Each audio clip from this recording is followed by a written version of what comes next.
The Dorkening and all affiliated shows are not intended for anyone under the age of 18. The following may contain discussions or scenes that have adult situations, graphic violence, nudity, strong sexual content, and graphic language. This show is intended for mature audiences only. Viewer discretion is advised.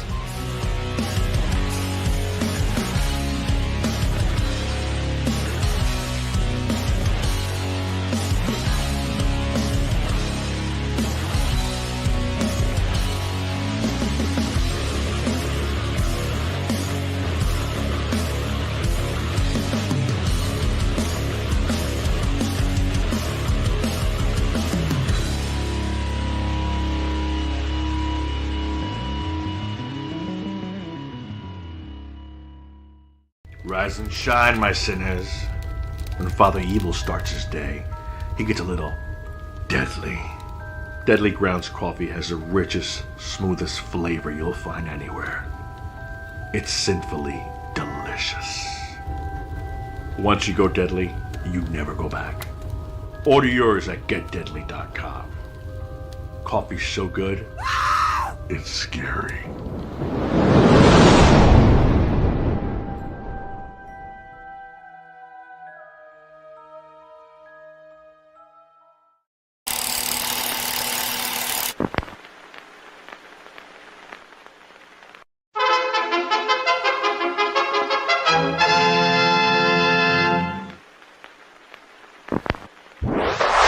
Persons under 18 will not be admitted.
What the fuck are we gonna do now?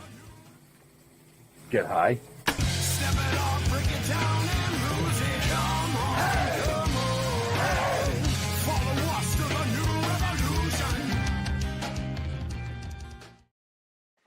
Hey! Yeah, it's that time again. Welcome to another kick-ass episode of Still Toking With. I'm me. That's me. Yeah, that's me. But I'm super psyched about tonight. Not only do we have an amazing young gentleman that's just killing shit on the West Coast, but we have an amazing special co-host this evening. So without any who's also killing shit on the West Coast. Hey, stay out of my head, will you? No one leaves. No one leaves. No one leaves. So, but joining us tonight, all the way from the West Coast, the man behind the mask, taking the reins of Jason Voorhees and doing much more, our good man, Jason Brooks. Hey, what's up? How you doing, brother? Doing great. How are you doing? Doing well, doing well. You know, thanks for taking time out of your busy schedule to jump on the show and be a special co-host with us tonight. Oh, my pleasure. You know, and I'm sure we're going to have some fun. And yeah, that voice you heard in my head, this guy. That wasn't me. That was really in your head, wasn't it? I think so. No? Maybe. No? Could have been. So, yeah, as a horror fanatic, and I do consider myself a horror fanatic. Well, good, then I won't have to say anything tonight. Well, it just because I watch a lot of horror movies doesn't mean that I can like explain them to you, describe them to you, or tell you which one was which and who was in which one. I'm not like that. I'm just not that good. You know what I mean? But I've watched this guy's. I've watched a few of his movies over the years, believe it or not, and I'm like, really, he did that? Oh, really, he did that? No shit. And now we get a chance to chat with him. I'm gonna fuck his name up though. Let's see, Calvin Morié McCarthy. No, did I get it wrong? You got it wrong. I get it wrong. Yeah, it was close. It was close though. It was better than most people do. It's better than Maury. Well, yeah. That's how a lot of people just say Maury. Yes, yeah, most people do. At least I tried to get a little tongue roll on it. You know what I mean? Yeah. Because people like that. So. Well, that wasn't much of a fucking tongue roll, so I pity your wife. Oh well, yeah, but those are silent. Oh, that's what it is. You know. So, But but Calvin, welcome to the show. I'm gonna jump right into it. Your new movie just came out. Was it released in September, October? October. Yeah. Okay. Conjuring the Cult. Yes. I'm glad there's an L in that title. I'm just saying. Yeah, I'd like to. Yeah, I'll take it right off the tracks. Good flick.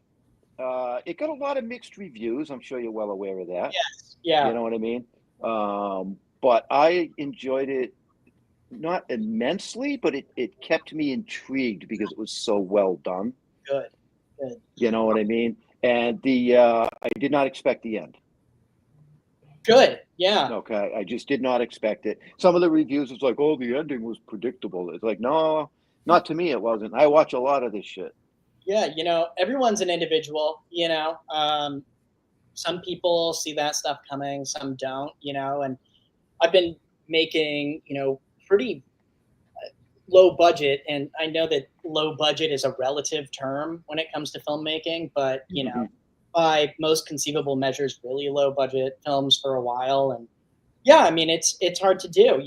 We're up and competing with other low budget films that are, made for, $1 million. It's still considered a low budget. So, it's tough. I mean, all you can ask for is for, certain horror fans to find something out of it that they like, or for, if people want to have fun with it and goof on it, that's cool too. The special effects, I wouldn't consider standard for a low budget film. And I think that Jason and Naomi really killed it with that. I really, really do. And even in some of the other stuff, that I've seen Jason do, the special effects, unbelievable. Thanks. There goes his internet glitchy. Well, I mean, Is it? Luckily, I had the opportunity to work with Jason quite a while ago as an actor, and we've stayed friends, but not terribly close in the meantime. And then we were both working on projects, and I reached out to him. I mean, to be honest, I figured he would never want to work on some of these lower budget films. I kind of just figured that it was kind of below his pay grade. I didn't really know how he would react. We were always like really cordial and friendly when we'd see each other at conventions. But finally, I decided to reach out to him, and ever since, that we made that movie last early March, and we've done 3 films together since. So, well, give him an ugly mask, and he's in. True. So, I mean, Jason came in and really saved the film. I mean, you write a script and you write it. You try to stay within a budget, but I can remember some of those effects thinking, how the fuck are we going to do this? And Jason and Naomi almost immediately said, no, we know how we would do that. So it was, we got you. Yeah. And I was nervous, I didn't, like I said, I kind of figured maybe they wouldn't want to work with us. So It's crazy. yeah. And when Calvin finally asked, I'm like, well, it's about goddamn time. Yeah. I thought you didn't like me anymore. What's Yeah. going on? I was upset on Colt. I remember the day that I was upset because these effects that was the kind of stuff that we had wanted in our films for so long. Jason and Naomi were just doing with ease. And I remember actually going to some of the other crew and saying, I'm actually pissed off about this, that we could have been doing this the whole time. Right. Yeah, it was great. It was really kind of a magical shoot. Some of the films that I've done have been more, trying to be more marketable, low budget horror films. And then some of them have been kind of more of a passion project, weird story that I want to tell, really into like cosmic horror, Italian horror, classic kind of old dark house stuff that might not be as marketable, especially when it comes to low budget horror films. But every now and then I get to sneak in kind of a passion project, a passion idea that I have. And Conjuring the Cult was one of those. So yeah, I mean, going into it, I knew it's definitely not for everybody. Right. Yeah. Well, I mean, nothing is. Mm. What surprised me was that you went back to what I call 80s genre kind of films when you did Pillow Party Massacre. Yes. Yeah. I mean, those are Okay. like all of my favorite types of films. I'm a big grindhouse fan, big Italian horror fan, cosmic horror, going back to the golden age and the silver age of classic horror. Just really varied tastes when it comes to horror films, and I have a really large physical media collection. So I try to draw on stuff that I like, not necessarily, what might be popular all the time, which might be my downfall. No, I think No, because to some degree, you're gonna get a better product when you have your passion behind it, not because you're trying to do something that somebody else wants. Right. Yeah, passion is the key. So And I think the Conjuring the Cult, I mean, I really like it. Notoriously, I'm known for hating slow burn movies. Yeah. Like I talk get about this all the time. And yeah, it's any room I go into, someone's like, oh, I heard that you don't like a lot of this kind of stuff, whatever. And Conjuring the Cult is, but I do like it. I'm a little bit biased, of course, in watching it, but I think that there's enough payoff at the end. That's one of my complaints is like slow burn movies that don't have a payoff. And you just wait for like, oh, okay, that was it. But I really liked how Conjuring came about with the story and what Calvin did for that. And you have enough Fantastic ending. It was fantastic. I love it. Yeah, and you have like naked witches throughout the whole thing, like violence and gore, and it's cool. I don't know. I thought it was well done for one of those slow burn movies. So, for everybody watching or listening to us later on, make sure you check the show notes up above or down below to find out all the information about Calvin, all the things he's done, and Jason. I put some of his stuff in there for you folks. But I do have the trailer queued up if you guys want us to go ahead and play that. Yeah. That'd be awesome. Yeah. All right. So here's the Hey, trailer titties. for. I'm just going to play the trailer.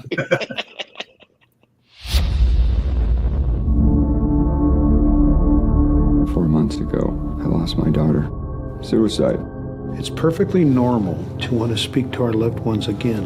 The worst part are the nightmares. What do you dream about, David? Sorry to hear about your daughter. Are you four all here together? We belong to another help group. I didn't know my daughter that well. She was struggling with something. We can help you. Come to one of our meetings. I think she's trying to tell me something. Masha isn't really there, David. You just have to be careful with what you let in.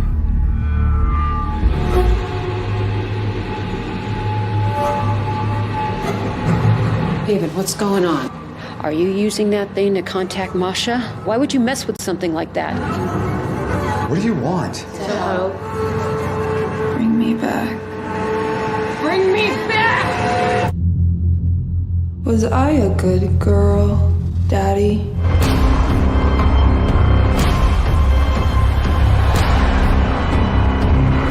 Thou shalt not screw around with things thou dost not understand.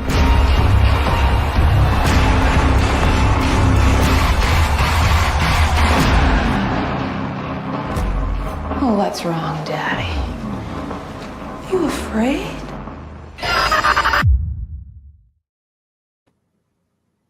Very nice. Are you afraid? You should be very afraid. Very afraid. Wow.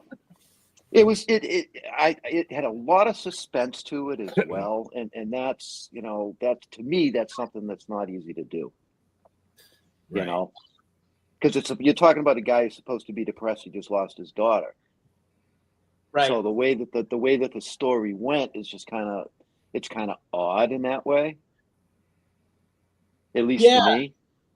Yeah. You know what I mean, that was definitely that was a challenge in the scripting process too. I mean, there are a lot of elements, obviously, in that film that I think certain people might not like within horror films. You know, I really like messing with dreams and people not necessarily knowing when they're awake and when they're asleep. And I know that those types of tropes get a little bit of a bad rep. So it was kind of hard to toe that line. But luckily we had a really good actor in Neil Green. We had really beautiful locations that one of our producers, Brad Littlefield, got for us. And I think that being able to, especially on a low budget, being able to build atmosphere through just lighting those, like a good looking location correctly, actually adds quite a bit of suspense, that I can't even take credit for. Sometimes you luck out with a good location, you got a good crew that can make the place look creepy, and got a good actor, and tell him, you don't know if you're awake or asleep, and it just kind of organically can kind of come together that way sometimes. Nice. It was well done. I liked it. Yep. And I had a thought and it just left. Yeah, so. You keep referring to it as low budget. I think you should refer to it more as a project of passion. Yeah, probably. Yeah. Well, because there is I don't think there's really anything that's low budget anymore. Right. You know what I mean? Because people are making, honestly, people are making movies for, $5,000. Oh yeah. $50,000, 500,000, 500 million. And I think it's really the movie itself and how it's put together that if it captivates the audience, it's a passion, it's a project of passion. Right. Yeah. It's and it's a whole other can of worms with how you can utilize, what you have. Right. So you see certain projects that have, $100,000 and, it looks like a $5,000 thing. And someone who's really resourceful with $5,000 can make it look like oh yeah, exactly. Right. I mean, I watch a lot of films, like I said, and a lot of low budget, B-style horror and all this kind of stuff. And I did not see low budget in that film anywhere. That's because he had the powerhouse duo over there. Right. Yeah. Jason and Naomi. I mean, it wasn't just us. No, I know we helped, but everybody was just so great on that project. And we have a kind of like a team that's built in. We've all worked together for the past 4 years. We've all grown together. And so we have like our own personality, and then plugging Jason and Naomi in, it was seamless. Same thing with Brad Littlefield, the producer. I mean, it was like, it's always like summer camp, when we get together. Yeah, it was a lot of fun. Right. You use some of the same actors too and actresses. Like, I know China was in a couple of your films. Yeah. China's also a part of the crew. She's more often than not an assistant director. Oh, nice. Okay. Some of the scripting process. Luckily, most of our crew, we all kind of come from not just like the commercial scene out here, but also we're all actors. We all kind of got our start either on the stage or acting in different films. So you can kind of just plug and play everybody. Right. And right, Brooks is the same way. Brooks is one of the stars of our next film coming up, the Lizzie Borden Game, because not only is Brooks great at producing and directing, and he's great with effects, obviously, but he can step in and carry a film as well. So just having that versatility, I think, is really it's really important, especially when it comes to like we were saying, trying to stretch the budget or just make it work. Right. Okay. Right. Now, is Conjuring the Cult classed as straight out horror, or is it considered a thriller as well? I think it's mostly marketed as a horror film. I kind of think of it as like, a cosmic horror kind of thriller. Right. That's how I kind of saw it. Yeah. Because adding that extra tag will get you more views. Right. Oh yeah. Absolutely. You did bring up the Lizzie Borden Game. Yes. So I want to talk a little bit about that, because Jeff and I are both from the East Coast. I live in Plymouth, Massachusetts. Jeff's in Halifax. So we're not too far from. It's 35 minutes to Fall River.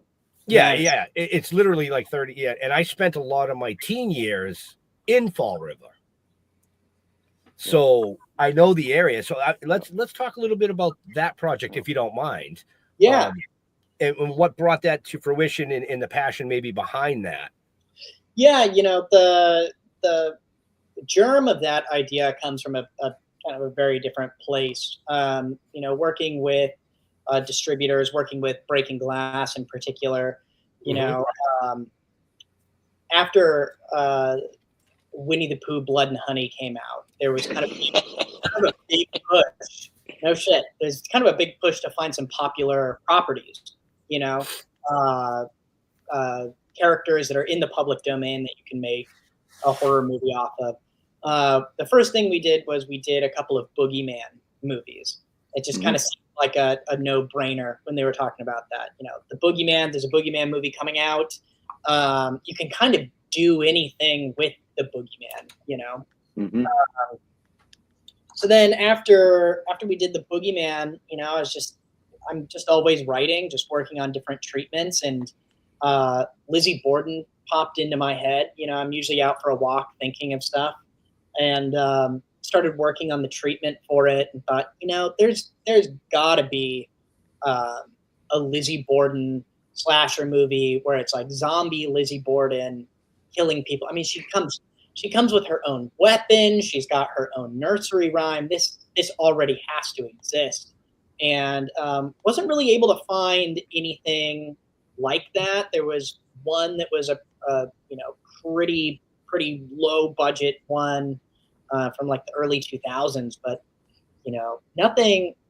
It just seemed like a gold mine. It seemed like a no-brainer, and it's one of those kind of stories like Pillow Party Massacre almost, that just sort of finds itself and is much different in tone from something like Conjuring the Cult. It's much more fun, much more of a slasher film, obviously. I'm really excited to get it going. We just. Have you gone there and stayed there? It is a bed and breakfast, I've never been there. No, and what's funny is you either when you talk about making a Lizzie Borden horror film, you either get one of two responses. There's nothing in the middle. Right. The first one is, who the fuck is Lizzie Borden? Like, what is that? What are you talking about? And you go, oh, Right. The other half of the time, people say, oh, that's awesome. That's awesome. Yeah, Lizzie Borden is a slasher. So, I'm glad that it has like a little bit of a cult following to it. I'm glad that, right, like you guys mentioned, that on the East Coast, Lizzie Borden is obviously much more popular. People go out there. Yeah. But, my brother and sister-in-law stayed there for a weekend. Yeah, I'd love to stay there. Well, you get contact the bed and breakfast, and maybe you guys fly out and film some there. Yeah, no kidding. Hmm? No, we ended up finding a really nice location out here in Oregon, the Suttlemeyer House, which is a 1800s Victorian house that has been turned into a museum, but a museum in the sense that it still has all of the furnishings. It still looks like it would have in I think it's like 1870. So it's just it's like the perfect location for it. That works. Yeah. Right. Well, Hey, okay. I was just trying to get him out here to the East Coast. I mean, I tried. I would love to. Yeah, if I had the money, I'd be out there. Yeah, it is kind of funny how just in the past few years you mentioned Winnie the Pooh and Blood and Honey. That they did it with the banana splits. Right. I just watched Mousetrap. Right. There's a Popeye coming out now. Yeah, Popeye. Yeah. Yep. There's a Popeye that's coming out. There was another one too. I can't remember what it was. We should write one for the Boston Tea Party. Yeah. Just saying, copyrighted. It's a fun prompt. Honestly, as someone who's trying to make these films and make something successful for a distributor, it's a fun prompt to get. Because a lot of times, if I'm just kind of left to my own devices, a lot of what I write is stuff like The Cult, which ends up becoming Conjuring the Cult. And sometimes it is fun to be given the parameters of a box. Someone says, find me something that's in the public domain that has, a little bit of a cachet to it, and try to work that into being a horror film. So, I guess it's lucky for me that I enjoy all different types of horror films. What's your favorite kind of horror film? My favorite, I'm a really big 70s and 80s Italian horror fan. I think that's probably my favorite subgenre. Mm-hmm. But my favorite horror film of all time is the 1968 Night of the Living Dead. Okay. Very nice. Nothing beats it. Very nice. Night of the Living Dead. Right. But I'm also, a huge monster movie fan. I mean, Godzilla versus Mothra is probably the movie I've seen more times than any other movie in my life.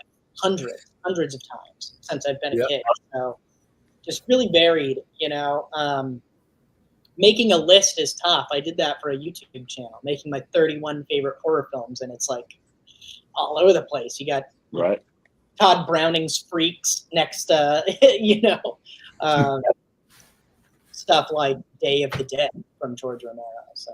Right, but you're more. It sounds like you're more straight out horror as opposed to like the horror comedies. Some horror comedies are just some are good, but some are so freaking bad. Killer Clowns from Outer Space is in my top 3. I love Killer Clowns from Outer Space. Okay. Yeah, but that's because it's creepy as fuck. Yes, it's clowns, man. That is true. It's also it's like a Warner Brothers cartoon, Yeah, that's true. So, go ahead. Yeah, so you've got some things in the works. Let's see. You got post-production, if this is still accurate. Thirst. What's Thirst? Well, some of that stuff from those are films that I've acted in. Thirst, I don't know that that's necessarily ever going to come out. I think it was a short film that I was in back in. So that's in post forever. I think that's in post forever. That might not one of my. Right. Death of Snow White, though. I mean, I've been seeing that hinted at already over the last 6 months. So I'm looking forward to that one coming out. Yes. Me too. Yeah, you guys worked together on that, right? Right. Yeah, I did. I wrote and directed it. Wrote it with Naomi and directed it. Was in it. We did the special effects. Calvin was on the camera team. China was my first AD, and the entire 7th Street crew was on it in some capacity or another. Yeah. Wow. So when's that going to be released? March. That one, we're aiming to have it in theaters in March at the same time as the Disney release of their Snow White film. Ooh. There's the marketing for you, folks. Yeah. Little box office brawl. Yeah. Right. Wow. I took Junior to see Snow White, and it was the wrong one. Oh, So 10 years from now, we're going to have the evil Little Mermaid or something, shit like that. Oh, they're already working on that. Are they already working on that? I've already one? seen the Of course trailer. they are. Yeah. Yeah. Of course they are. Yeah, and what's funny is, we were working on Snow White for about a month, right? I mean, well, pre-production took much longer. I started working as UPM on that movie. So China and I were working a lot with everyone during pre-production, but we were on set for about a month, something like that. And then immediately, all of us, including Jason and Naomi, went over to do film Revenge of the Boogeyman, which should be coming out soon. We just turned the final product over to Breaking Glass for it to come out. So Jason and Naomi were with the 7th Street crew for a month and a half. We were just running all over the place, from Washington to Idaho to Oregon to back to northern Washington. It was nuts. It was a lot. I was like falling apart by Revenge of the Boogeyman. Yeah, we were exhausted. Yeah. But yeah, this one is a dark fantasy with some horror elements. It's not quite it's not like the way it's been going with the Popeye and the Winnie the Pooh kind of thing, where it's just a slasher version of it. So right. It definitely has horror elements, a lot of body horror and gore, but it's more of a dark fantasy than anything I would say. Nice. But we do have the composer for Winnie the Pooh, Blood and Honey doing our score. Oh, there you go. Right. There you go. I knew there was a connection somewhere. Yeah, Andrew Scott Bell. He's doing the music. He's freaking amazing. But right. It is always interesting, something will come out and just kind of change the landscape of the indie horror. Right? Hereditary comes out and everyone's doing kind of more of a slow burn horror film, and then Paranormal Activity comes out. Okay, everyone's clamoring for found footage, and it's amazing that Winnie the Pooh, for however people feel about it, really shook up the landscape to where a lot of distribution companies were kind of looking for that. My wife says that those movies ruin her childhood. Oh, well. I see that comment a lot with these kind of movies. People saying, "Oh, I ruined my childhood." Yeah. Well, don't have such a fragile childhood. Right. Yeah. Yeah.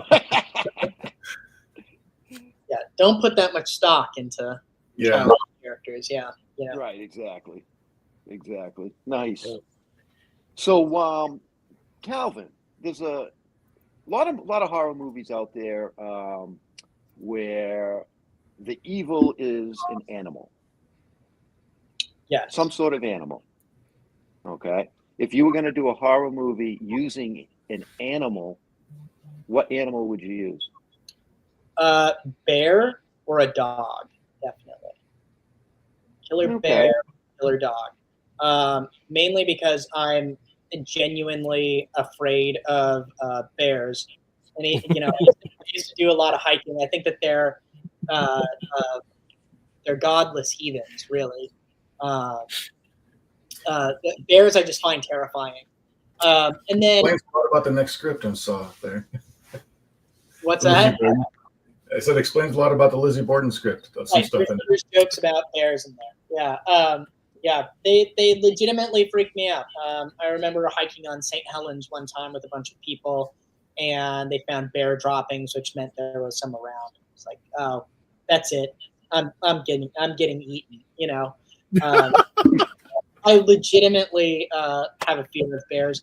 And then just like jogging around the neighborhood, people's dogs that get out. I mean, it's just I have that fear too. Like one of these days, I'm gonna get attacked by one of these dogs. So, and I think that there's something scary about man's best friend attacking you. That's why Cujo is so, so scary, so visceral, because it's, you see dogs all the time. Everybody's got it. So just that kind of like suburban horror, I think, is interesting. Nice. Best dog movie I've seen was The Breed. Yeah, The Breed was a good one. With Michelle Rodriguez, right? Yes, I believe that. Yeah, it was Michelle Rodriguez. Yeah, that's a good one. Yeah. I think we should write one about a squirrel. Yeah. Cocaine squirrel. Well, I've seen the frogs. There you go. I've seen leeches. I've seen bugs. I've seen ants. I've seen freaking yellow jackets and wasps. I mean, it's right. They make them. Oh no, there you go. Instead of the cocaine squirrel, Jason, you have a squirrel that lives in a meth head's house. Yeah. There you go. Right? Squirrels are kind of meth heads on their own. They're a little spastic, running around. Makes sense. Right? Spiders on speed. Yeah. Right? Spiders on speed. Yeah, see, there you go. Now see, I wouldn't do a squirrel. I would do a chipmunk because they're cuter. So it's their, that I think they would be a kind of a funny, mean creature. Yeah, I guess. I'm not going to go there. I'm not going to go there. Go ahead. Just saying. Not going there. Not going there. So, do you own a dog, Calvin? Not currently. Not currently.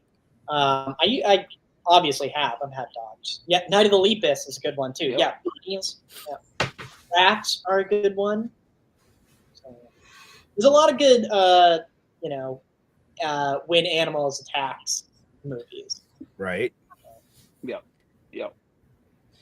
I was just wondering if you go with the standard, which you kind of did. Yeah. With the dog and the bear. Yep. Yeah, which was interesting. I'm glad you stayed away from the wolves and that shit. Yeah, Komodo dragons. Komodo dragons are fun. Yeah. I think that for me, it would be about just kind of finding the good situation that the characters are in. The animal could be anything, right? Right. Just finding that good, inciting incident. How do we get everyone in this place of danger? Because Cujo is great, but I think it would have worked if it was, it could have been in wildlife safari with a lion. It could have been the same way. It's just finding right. And those are out there too. Yeah, right. I've seen those too. I can't remember the names of them. But I've seen those too. Like I said, I think I would just pick a bear or a dog because I legitimately find them terrifying. But then again, I don't think I would want to work with a real bear. So I would work with a trained dog, but I'm not working with a trained bear. Yeah. I mean, you could just put Jason in a bear costume. Put me in a bear suit. Yeah, right. Just put Jason in a bear suit. I've always wanted to make a Bigfoot movie, but I don't know if Bigfoot is really an animal. Yeah. I don't know what. Maybe. No, you don't. No. I'm going to bring this up because I mention this all the time. Okay, you got to get the fuck away from the Bigfoot movies. Baby Sasquatch. All that mini Sasquatch. Yep, baby Sasquatch. Yeah. They'd be like little Ewoks from Star Wars, fucking ripping you apart. Yeah, or just monkeys in general. Monkeys are also pretty terrifying. Right.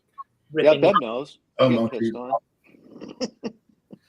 I mean, go ahead, Jason. I'll say I think you're on the right track with a dog kind of a thing or a cat. Something for me, I would always want to go and do the whole like Psycho and Jaws where people are afraid to go in the water and take a shower. It's like if it's something that's kind of out in the woods or a Komodo dragon, you're never going to see it except for behind glass. You're probably not going to be afraid of that or have your own reaction.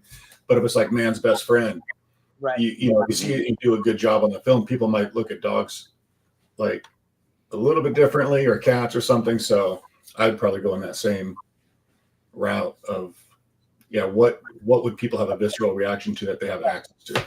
Something familiar, just kind of playing on that fear. Like I said, of taking a jog through the neighborhood, and every now and then someone's dog will get out and run up to you, and it's growling, and you go, ugh, Typically, it's usually fine, but I always have that that little thing in the back of my head. You know, I'm gonna have my hand in and not notice this pit bull.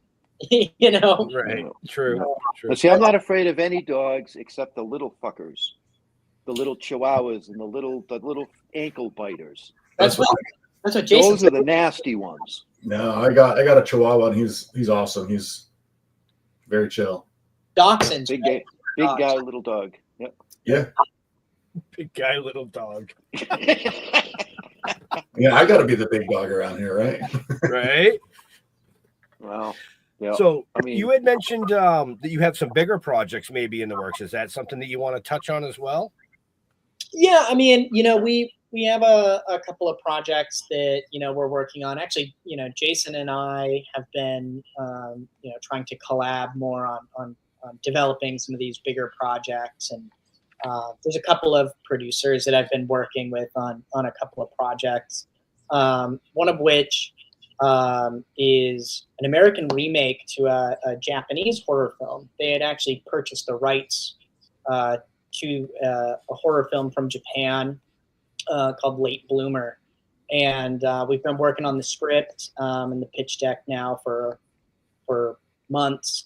And, you know, I think that it's a really good, I think it's just a brilliant property that could, you know, really be something big if we can get the budget that we want for it. And yeah, there's a couple of other things in the works. You know, you can definitely reach out to us at 7th Street Productions or reach out to Jason, you know, if anyone has any interest in them. Always looking for funding or additional collaborators. Right. And make sure you check the show notes up above or down below, depending on where you're watching or listening to us, to find out that information. Yeah. Because it's there. And I know it's there because I put it there. So if I read it right, you've won one award. Yeah, for our features, yeah. I won some other ones for films, but yeah. Yeah, that was for the Pillow Party. Yeah, Pillow Party Massacre. Yep. Yeah. Well, congrats on that. Yeah, thank you. Yeah, so when I came across that movie on Tubi, I was like, wait a minute. This was made in 2023. That was the date that was on. Like, all these other ones are from the 80s. Yes. Well, it's funny that was another situation where, you know, I had this idea for a different slasher film altogether, but it all started in a school. So the beginning of that movie was something I had already worked out into a script, and I was on a jog, just kind of thinking about, you know, some of my favorite slasher films and the Slumber Party Massacre movies I love. Mm-hmm. And I was jogging, and the title Pillow Party Massacre popped into my head, and I loved the alliteration of it. And I was like, that's got to be a movie. That has to be a title already. There's no way this one got passed up. And sure enough, it was available. And yeah, I contacted, I just started hammering out the rest of this script and contacted Breaking Glass and said, you know, Pillow Party Massacre, guys. We'll get a poster just like the 80s one. Yeah. So that was another just like a kind of lightning in a bottle, almost like this Lizzie Borden idea. Just kind of, it's more of a fun movie, you know, more of a fun horror film, like a romp. And same kind of poster as Slumber Party Massacre. Yeah. And shit. Yeah. Yeah, that was another really fun one to make. Now, in your opinion, how important is the actual film title? I think that it is really important when it comes to distribution and marketing. You know, almost all of my films have been retitled except for Pillow Party Massacre, and you know, I'm totally game for that. You know, I'm not in the business of marketing all these different movies that I've acquired, so I tend to defer to people who do that specifically for a living. So I mean, it doesn't bug me. I'm sure that it does matter quite a bit, but almost all of my films had a different title in the beginning. But for me, it's like, it's like naming a cat. You almost never call the cat by its real name anyway. Right. That's true. Who cares what the fucking cat's name is? I'm gonna call him Kitty and Smitty. I'm almost never gonna call him by his name. And it's the same thing with a movie. For me, it's neither here nor there. Well, for a guy like me, when I want to watch a flick and I don't know what I want to watch, and I'll go to like Tubi or I'll go to, Fandango or something. What I'm looking at is for something to catch my eye, right? Whether it be the cover or the poster, whatever you want to call artwork, it. Yeah. All right, the artwork and the title. Yeah. Because I will just scroll and scroll, and that one looks good. Yep. And it sucks. Right. Yeah. Yeah. Well, but that's what's important for me to actually, Yeah. because there's so many of them out there. For somebody that's just looking for something to watch, the covers and the title must grab their attention, in my opinion. Well, yeah. I mean, and we've said that for the last 5 years. With what we do, it's all about the artwork. I mean, the artwork is for sure. It grabs the attention. Once it grabs their attention, odds are people will go out and buy something just because of the artwork. Totally. If that film has a great poster and the artwork on the the DVD or Blu-ray is kick ass, they're gonna buy it just for the artwork. Right. Like Jason's movie Diced, the name and the way that it's written just worked. It's perfect. Yeah. It's short and it says what it says. Right. Yeah, absolutely. That's not me. I didn't come up with it. Yeah. You didn't come up with that? Who came up with that? Jeremy Rudd, the writer-director. I just play the main villain in that, and then my Real Fiction team did the special effects. Yep. Right. So if you haven't seen it, you got to go watch that one too, because it was. It's not out yet. They took it off offline. Oh, they took it off? They took it off everywhere, and they're going to re-release. Because I was just going to go back and watch it again. Well, they're going to re-release it. It comes back out. Yeah. I'm not sure when the re-release is, but yeah, it'll be a full feature, brand new editing and score and sound. Like everything's getting complete overhaul, facelift and stuff. So with new scenes that we shot in Hollywood a couple of weeks ago. Cool. Glad I got it. Glad I watched the very original release then. Yeah. Yeah. Yeah. Well, now you'll know between the two. Right. Oh, yeah. Right. No, he won't. He won't be able to remember that. He won't. Oh, I do.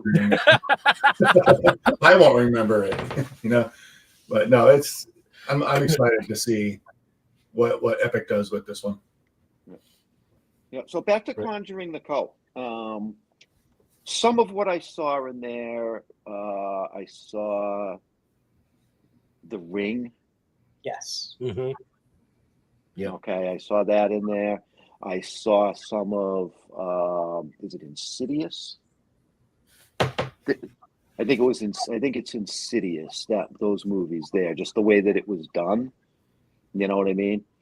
When I like that in a movie, because it brings in other elements that you've already seen that aren't really related to the film, but it's related to what you're watching, if that made any sense. Yeah, no, totally. I mean, even during the scripting process, and I've always been really transparent about it. At that time, I go through these moods of different subgenres, and at the time I was doing nothing but watching Japanese horror films, mostly the Ju-on films, the Grudge films. So that's mostly what I was, really influenced by while making that movie. And really just wanted to keep that the way certain Japanese horror films, how they're paced, how they craft scares.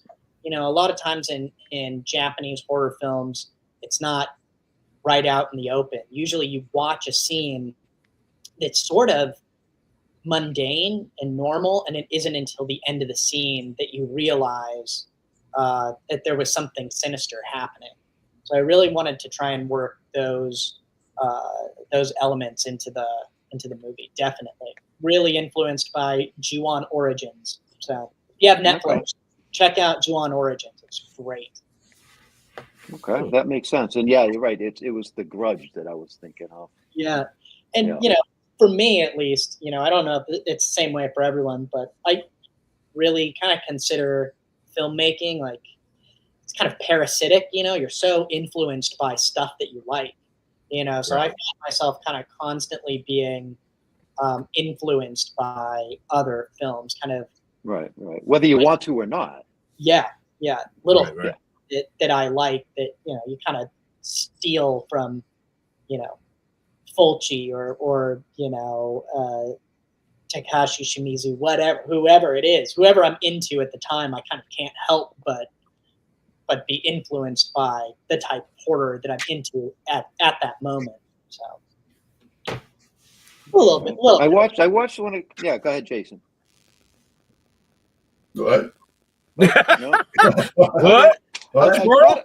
I caught a movie last week, maybe it was 2 weeks ago, and the only reason I stopped to watch it was because of the title. Okay, very simple. Not another Cabin in the Woods movie. Oh, I didn't watch that, but I saw that on Tubi. Yeah. I saw it and I'm like, okay, let's give it a whirl. You know what I mean? And it ended up being pretty good. Because a lot of your horror flicks are cabins in the woods, whether it be on a lake or not, or just in the woods. Yes. Somebody always trips on air. Or in some freaky little house. That's it. Very seldom some are done on water, but very, very seldom. You know what I mean? I've watched some that are in amusement parks. I've never liked any of them. And no horror movie can be in an amusement park. They don't work. Not to me. Yeah. So location, like you said, is everything. But how do you come up with a new, never done before location? It's tough. A fair amount of at least how I've gone about locations in the past couple of years has been trying to get interesting looking locations first, honestly. Mm-hmm. Writing a treatment, kind of writing it to be almost, somewhat non-specific, and then trying to find something that's going to be visually appealing. Because with horror films, especially in like an isolated location, and especially being in the Northwest, for us, it's really easy to just find a bunch of cabins. So trying to find something somewhat different. I mean, even the Lizzie Borden game was initially written for a cabin, but just knowing, okay, we got to get something that looks more interesting. So we started touring all these different places, these like castles, could these people stay in a castle, just trying to get something that looks a bit different. And, when it came to Conjuring the Cult, like I said, luckily we had a producer who got us a church and got us this old school and had this, really nice house. So we were able to, have a variety of really interesting looking locations. But it's tough, because you can find a lot of really cool locations out there, but, a lot of times they're either too expensive or people don't want you to film there. Right. Well, like in my case, I have no electricity at my cabin. Mm-hmm. That's tough. That's true. Yeah, you won't be charging the camera packs there. No. Generators. Yeah, you'd have to run Generators all the generators. time. Yeah, you'd have to. You have to run generators or solar power.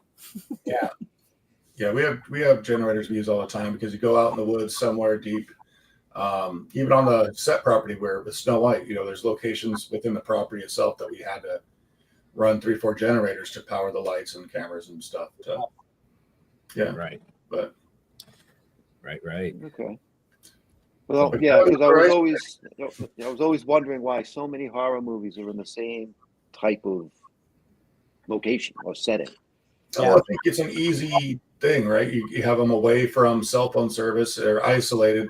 It's a creepy place. Right. You can't run next door for the neighbor. You're in more peril. Whereas if it's just a house, you end up running to the neighbors or yelling out the window. And there's a lot of things to solve that way. Right. And also, we'll just stay at night sometimes. You know, I think a lot of people have that experience of being nervous in the dark in a place that's unfamiliar. Yeah, and it's a challenge to try and make the suburbs scary. Some of the movies that I've made have taken place in the suburbs. I like the concept of suburban horror, but it's tough. You've got neighbors. You know, suddenly you have to kind of work out. You know, okay, well, why doesn't David do X, Y, and Z? Okay, it's because his family has fallen apart and he's depressed, and he simultaneously wants to figure out this mystery surrounding his daughter. That's why he doesn't run out the door. Right. Fuck this place. I mean, growing up summers as a kid, or most of my life in a cabin in the woods, they don't scare me, man. Yeah. You know what I mean? I guess it depends. For me. Sometimes the countryside makes me nervous. Listen, I get nervous just walking up the fucking stairs in the dark, okay? Yeah. Just saying. I look over my shoulder. I'm like, yeah, okay, it's some creepy shit. Yeah. So I think it's a mindset. Yeah. Honestly, Yeah. And I mean, old houses too, because I think the haunting of places. Right. If it's an old house, okay, there could be something here. Where if it's a brand new house in the suburbs, less likely, unless you're on a burial ground or something. Right. But somewhere out in the woods that you don't know, that people don't go to often, of course there could be something there that people haven't discovered or waiting for their victims. But lurking behind a tree. Yeah. Otherwise you end up with something like Chopping Mall, and you do something fun like that, and some fun location. Right. Yeah, because we have bears. Yeah, we got bears. We got bears. Bears and but you guys have brown bears and grizzlies and shit, right? Not a lot of grizzlies. You gotta travel far. Mostly brown and black bears, Yeah. Okay, so there are black bears out there. Yeah. Oh yeah. Okay. I think mostly what we have are black bears. Oh, they're harmless. Yeah. Right. Yeah. Right. Do you have moose out there? Yeah. Oh yeah. Okay, that's the critter you need to be afraid of, not the fucking bears. Right. The tackle the Just killer. saying. Moose are huge too. There you go. There's your next spin-off, Rocky and Bullwinkle Massacre. Okay, Moose. There you go. Yeah. Right? Yeah. You got your squirrel and the moose. Right? What can go wrong? That's copyrighted. Huh. Sorry. Oh, fuck. Actually, that's a good one. Yeah. See, I come up with good ones on occasion. Not too often, though. Maniac moose. Yeah. I like it. Right? Wow. Schlocky and Bullwinkle. Yeah. Oh my God, too funny. So, Calvin, do you do events? Do you go out and get your face out there and do events? Yeah, I go to horror conventions and shit like that? Yeah, every year we do Crypticon Seattle. That's a big one. There's different stuff that happens in Portland, but no real like big horror conventions or anything. But I try to take DVDs and stuff to like movie swaps that we have in Portland, Oregon, and stuff like that. Okay. So yeah, I try to do a lot of podcasts as well. Try to get on and get the word out there a little bit. Right. Yep. Yeah, because every podcast has a different audience. So. Right. Yeah, I'm a fan first, so I always try to get on podcasts where they're talking about other movies too.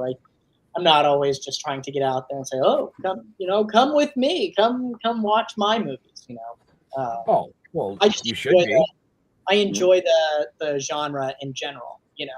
It's just it's been a dream of mine to be a part of the horror film genre. So. Yeah, I'm not talented enough to be able to write or make anything like that, but I'll watch the shit out of them. Yeah. And we appreciate that you do. Yeah. Right. Oh, I do. I do. Lots of them. So go ahead, Ben. I was just going to say to Calvin, So you actually got your start at the age of 16. Yes. On a stage doing Yes. Romeo and Juliet.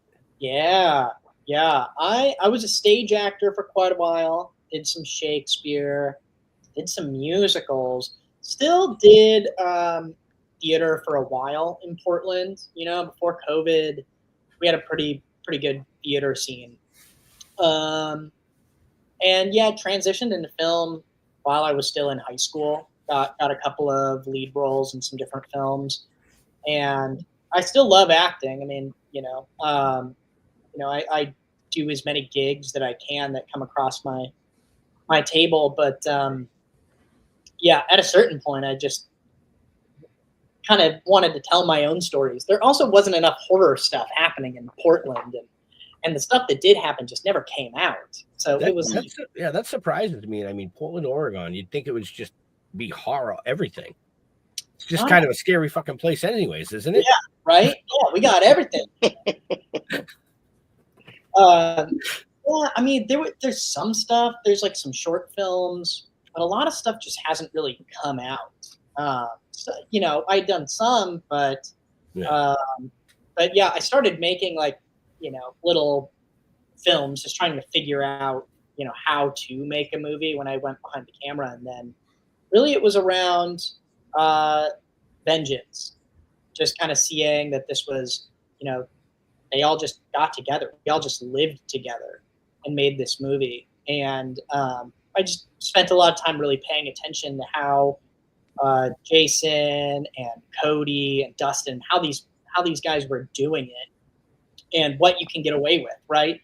Yeah, I could totally ask everyone to like live in the same Airbnb for 2 weeks and make the movie, because they did it. So that experience really kind of like kicked me in the ass, like try and do it myself.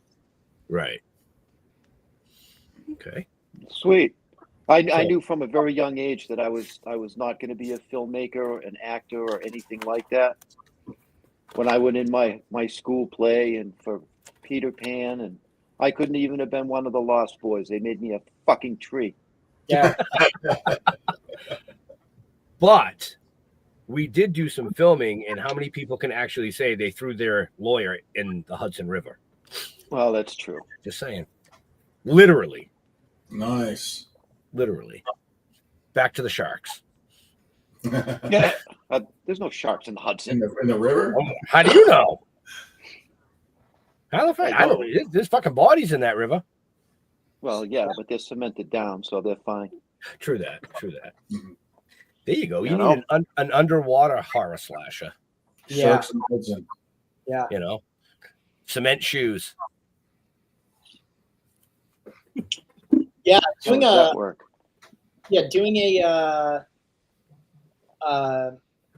mobster film, but really concentrating on the dark side of it, almost like Sopranos. I guess they did Cleaver, right? In the Sopranos. Mm-hmm. So someone's got to just make Cleaver an actual movie at this point. There you go. Right? Yeah, I would think after all of these films, it'd be hard to just be unique. Yeah. Mm-hmm. I think you really got to, as cliche as it is, just kind of be yourself. Mm-hmm. What do you find interesting, right? Jason and Naomi come and stay with me sometimes, and they don't like slow burn stuff, but I always say it's just me. I think just being yourself. And sometimes you do, sometimes you're in the mood to make a slow burn movie and you should just write what it is that you want to do. And sometimes, it's Lizzie Borden and you still just kind of stick to your guns and do what you want to do. And I think that your style will shine through, just kind of be yourself, Nice. Right. Well, if you ever want to come out to go visit the Lizzie Borden house, you can stay at my house. I'm 40 I do. minutes away. Yeah. Yes. Yep. I'm going to do it now. Yeah. I got to get over to the East Coast. Yeah. Go get some establishing shots of the exterior. Right. Yeah. There you go. Wow. Easy peasy. I didn't even write. What? I was looking at the time. I was like, oh shit. Yeah.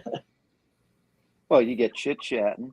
All right, so just let you guys roll. Yeah, you know. So yeah, I'm kind of bummed I can't go back and watch Dice, Jason, but I'll have to wait until it comes back out. I'm just glad I saw it when it did because that was just so fucking awesome. Oh, I'm glad you liked it. Calvin, I've got some other movies that I haven't seen that you've done or been in that I've got to go back and watch. Yeah, definitely. You know, actually, my wife came up. I came upstairs early last night. I fell asleep with the TV on, and she came up. I don't know where it was in the movie, what she thought I was watching, but it was the Pillow Party Massacre that I fell asleep to. Oh yeah. And she walks into that, and she don't like horror movies at all. Yeah. I got to watch all those by myself because she just doesn't watch them. So now you can take her to go see Snow White. Yeah. Yeah, but I can get away with that one. Yeah. I didn't know. No, I didn't know they were going to. I didn't know it was like this. Well, that was like, I don't even know if I should bring it up. Probably not. She got home. She used to work evenings, so she'd get home at like midnight. A lot of times I'd wait up.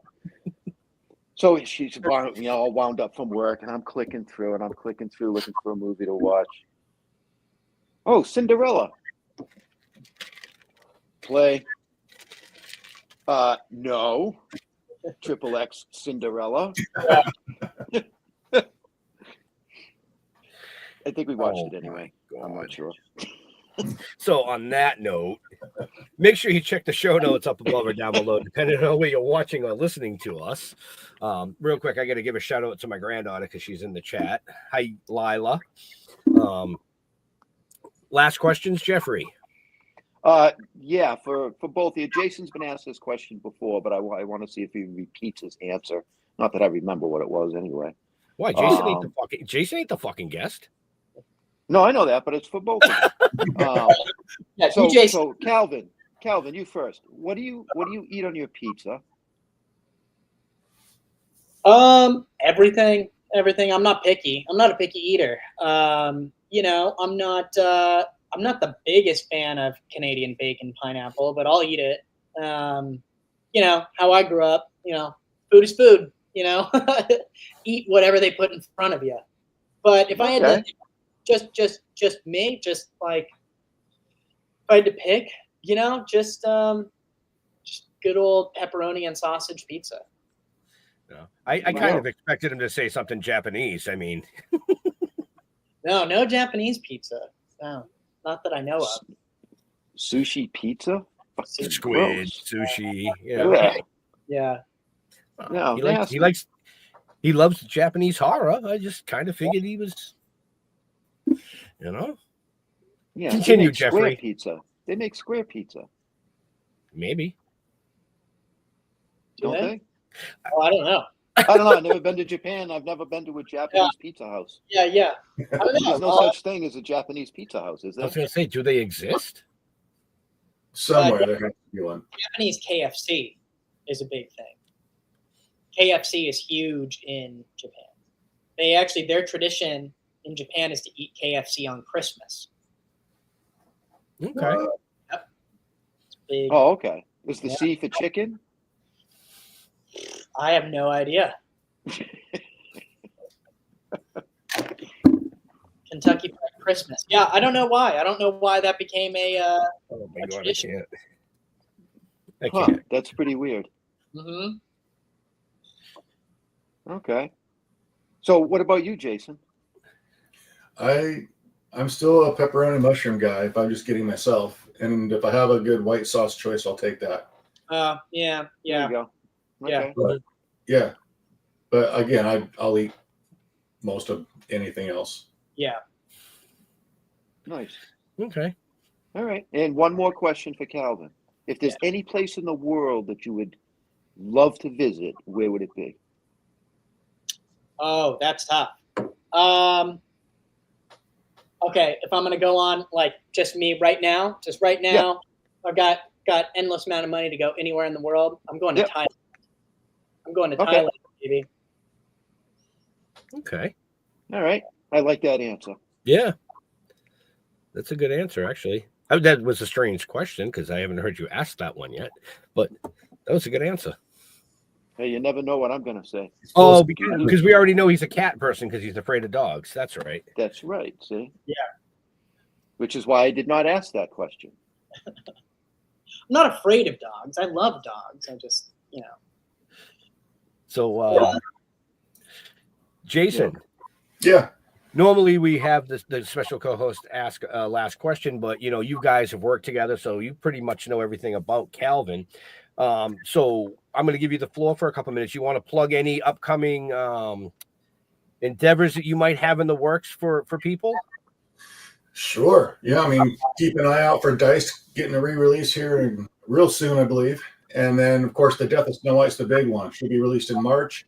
deathofsnowwhite.com. You can follow all the socials there. Check it out. See what it's about. Calvin's a part of that one, too. We have Lizzie Borden movie coming up. That's our next big one that we're excited for. And, just follow Real Fiction Studios for updates on all these movies. As long as Calvin keeps working with us, his will be up there too. Yeah. When's Lizzie Borden due out? Well, we will wrap the film in early February. Post turnaround for the distributor is usually about 2 to 3 months. Film comes out pretty soon after that, so I'd probably say late spring, early summer. Okay. All right. So the fall. Yeah. Yeah. No. Actually, late spring, early summer. Yeah. Oh, Calvin's always on time with this stuff. Yeah, I'm a stickler for keeping stuff in order and being on time. So, totally cool. Excellent. So, like we said, folks, make sure you check out Conjuring the Cult. Yeah. Which, like I said, everything's in the show notes. I'm not going to repeat that again. With that, let's see. We'll go to Calvin first. So, where do you like interacting with your fans on the social medias? Anywhere really. Facebook. You can follow 7th Street Productions on Facebook, Instagram. Our website is 7thstreetfilms.com. I also have a YouTube channel, which is 7th Street Productions. We also do movie reviews. We post all of our original trailers that we make there, our demo trailers. Any of those places are really a good spot to reach out to me. You can reach out to my personal Facebook as well, Calvin Morié McCarthy. I'll always respond back. We're always looking for collaborators, producers, people who want to get involved. So more podcasts to get on. Yes. What podcast?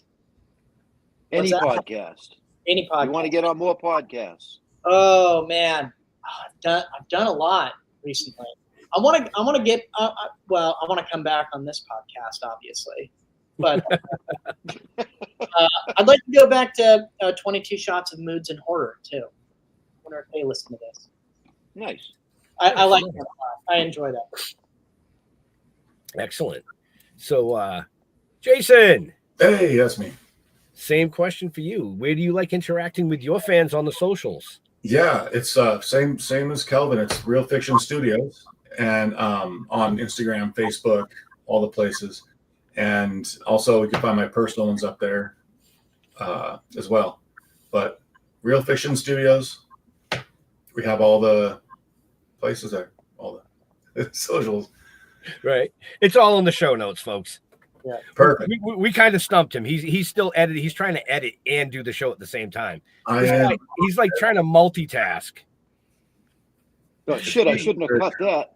Right? He's gonna go back and be like, "Oh shit, when did I cut that scene? Fuck, my bad." Yeah.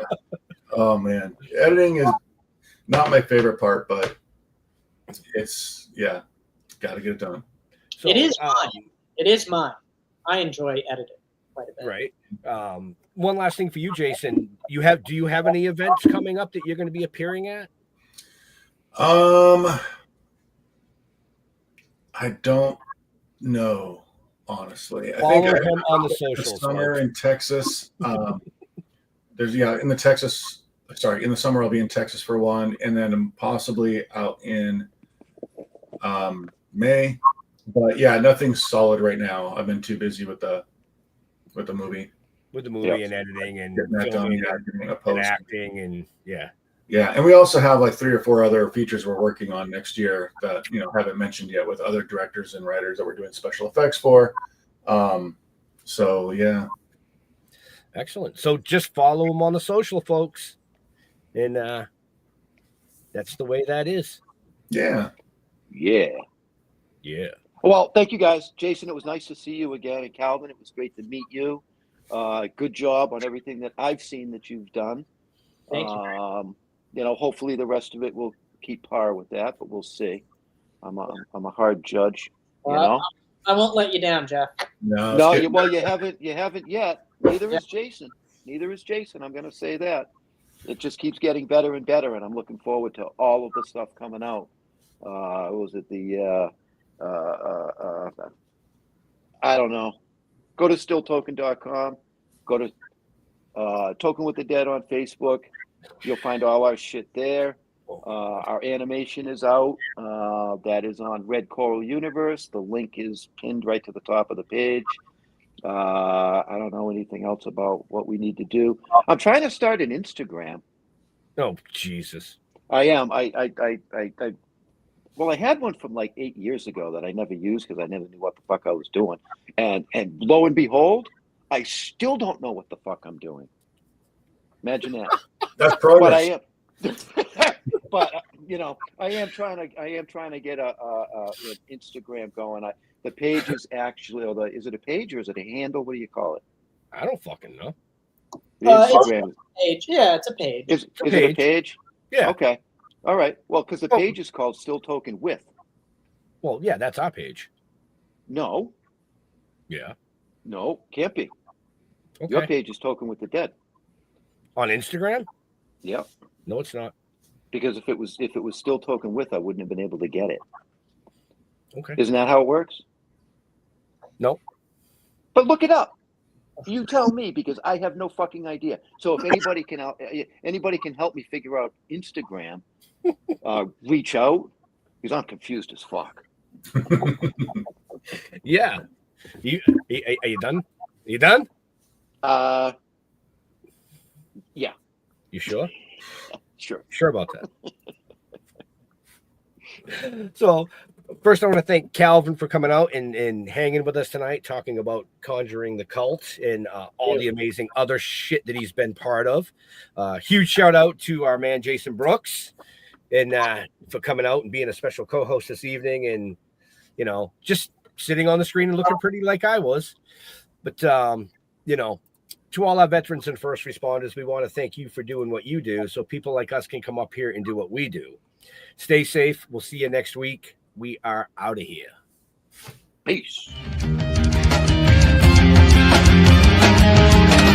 come on.